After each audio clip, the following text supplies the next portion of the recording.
नमस्कार, मैं मेघा जादव। आज हम संज्ञा के बारे में जानकारी लेंगे। इसमें हम संज्ञा किसे कहते हैं और उनके प्रकारों के बारे में देखेंगे। सबसे पहले संज्ञा किसे कहते हैं ये जानेंगे। जिस शब्द से किसी वस्तु, प्राणी, स्थान या भाव के नाम का बोध होता है उसे संज्ञा कहते हैं। संज्ञा के 5 भेद होते हैं।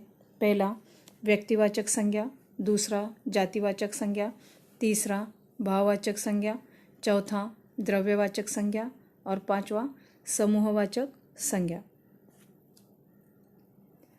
व्यक्तिवाचक संज्ञा, जिस संज्ञा शब्द से किसी एक ही व्यक्ति, वस्तु या स्थान के नाम का बोध हो उसे व्यक्तिवाचक संज्ञा कहते हैं। उदाहरण, राम ने चित्र निकाला। गुलाब की खुशबू बहुत अच्छी है। मुंबई बड़ा शहर है। तो यहाँ पर पहले उदाहरण में राम यह एक व्यक्ति का नाम है, दूसरे उदाहरण में गुलाब यह एक वस्तु है और तीसरे उदाहरण में मुंबई यह एक स्थान का नाम है। जातिवाचक संज्ञा, जिस संज्ञा शब्द से किसी प्राणी, वस्तु, स्थान की पूरी जाति का बोध होता हो उसे जातिवाचक संज्ञा कहते हैं। उदाहरण, बच्चे खेल रहे हैं। पेड़ हमें छाया देते हैं। तो यहाँ पर किसी बच्चे का नाम नहीं लिया गया है, बल्कि उनकी पूरी जाति के लिए बच्चे शब्द का प्रयोग किया गया है। ठीक वैसे ही दूसरे उदाहरण में किसी खास पेड़ का नाम न लेकर उनकी पूरी जाति के लिए उन्होंने पेड़ शब्द का उपयोग किया है। भाववाचक संज्ञा, जिस संज्ञा शब्द से गुण, भाव, कार्य, व्यापार के अवस्था या दशा का बोध होता हो उसे भाववाचक संज्ञा कहते हैं। उदाहरण, मीरा को बहुत गुस्सा आया। हमें प्राणियों पर दया दिखानी चाहिए। तो यहाँ पर गुस्सा और दया ये दोनों क्या हैं?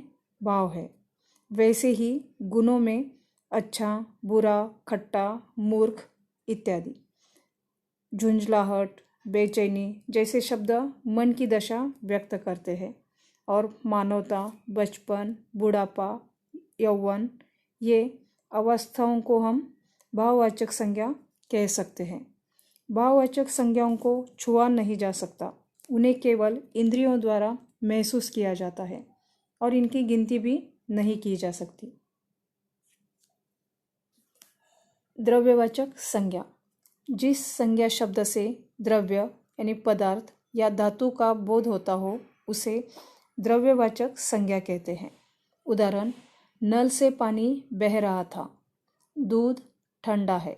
तो यहाँ पर पानी और दूध ये क्या है? द्रव्यवाचक संज्ञा है।